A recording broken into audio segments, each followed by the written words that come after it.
Chapter 61. Happy for all her maternal feelings was the day on which Mrs. Bennet got rid of her two most deserving daughters.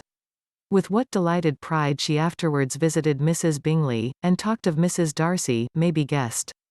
I wish I could say, for the sake of her family, that the accomplishment of her earnest desire in the establishment of so many of her children produced so happy an effect as to make her a sensible, amiable, well-informed woman for the rest of her life, though perhaps it was lucky for her husband, who might not have relished domestic felicity in so unusual a form, that she still was occasionally nervous and invariably silly. Mr. Bennet missed his second daughter exceedingly. His affection for her drew him oftener from home than anything else could do. He delighted in going to Pemberley, especially when he was least expected. Mr. Bingley and Jane remained at Netherfield only a 12-month. So near a vicinity to her mother and Meryton relations was not desirable even to his easy temper, or her affectionate heart. The darling wish of his sisters was then gratified. He bought an estate in a neighbouring county to Derbyshire, and Jane and Elizabeth, in addition to every other source of happiness, were within 30 miles of each other. Kitty, to her very material advantage, spent the chief of her time with her two elder sisters. In society so superior to what she had generally known, her improvement was great. She was not of so ungovernable a temper as Lydia, and, removed from the influence of Lydia's example, she became, by proper attention and management, less irritable, less ignorant, and less insipid. From the further disadvantage of Lydia's society she was of course carefully kept, and though Mrs. Wickham frequently invited her to come and stay with her, with the promise of balls and young men, her father would never consent to her going. Mary was the only daughter who remained at home, and she was necessarily drawn from the pursuit of accomplishments by Mrs. Bennet's being quite unable to sit alone. Mary was obliged to mix more with the world, but she could still moralize over every morning visit, and as she was no longer mortified by comparisons between her sister's beauty and her own, it was suspected by her father that she submitted to the change without much reluctance. As for Wickham and Lydia, their characters suffered no revolution from the marriage of her sisters.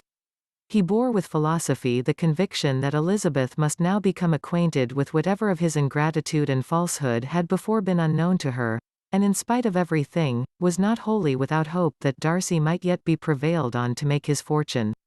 The congratulatory letter which Elizabeth received from Lydia on her marriage, explained to her that, by his wife at least, if not by himself, such a hope was cherished. The letter was to this effect: "My dear Lizzie, I wish you joy. If you love Mr. Darcy half as well as I do my dear Wickham, you must be very happy. It is a great comfort to have you so rich, and when you have nothing else to do, I hope you will think of us. I am sure Wickham would like a place at court very much, and I do not think we shall have quite money enough to live upon without some help. Any place would do, of about 300 or 400 a year, but however, do not speak to Mr. Darcy about it, if you had rather not. Yours, etc." As it happened that Elizabeth had much rather not, she endeavoured in her answer to put an end to every entreaty and expectation of the kind. Such relief, however, as it was in her power to afford, by the practice of what might be called economy in her own private expenses, she frequently sent them.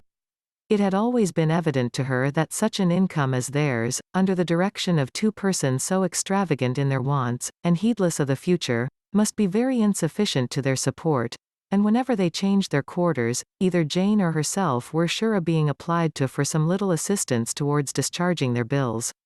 Their manner of living, even when the restoration of peace dismissed them to a home, was unsettled in the extreme. They were always moving from place to place in quest of a cheap situation, and always spending more than they ought. His affection for her soon sunk into indifference, hers lasted a little longer, and in spite of her youth and her manners, she retained all the claims to reputation which her marriage had given her. Though Darcy could never receive him at Pemberley, yet, for Elizabeth's sake, he assisted him further in his profession. Lydia was occasionally a visitor there, when her husband was gone to enjoy himself in London or Bath, and with the Bingleys they both of them frequently stayed so long, that even Bingley's good humour was overcome, and he proceeded so far as to talk of giving them a hint to be gone. Miss Bingley was very deeply mortified by Darcy's marriage, but as she thought it advisable to retain the right of visiting at Pemberley, she dropped all her resentment, was fonder than ever of Georgiana, almost as attentive to Darcy as heretofore, and paid off every arrear of civility to Elizabeth. Pemberley was now Georgiana's home, and the attachment of the sisters was exactly what Darcy had hoped to see. They were able to love each other even as well as they intended. Georgiana had the highest opinion in the world of Elizabeth, though at first she often listened with an astonishment bordering on alarm at her lively, sportive, manner of talking to her brother.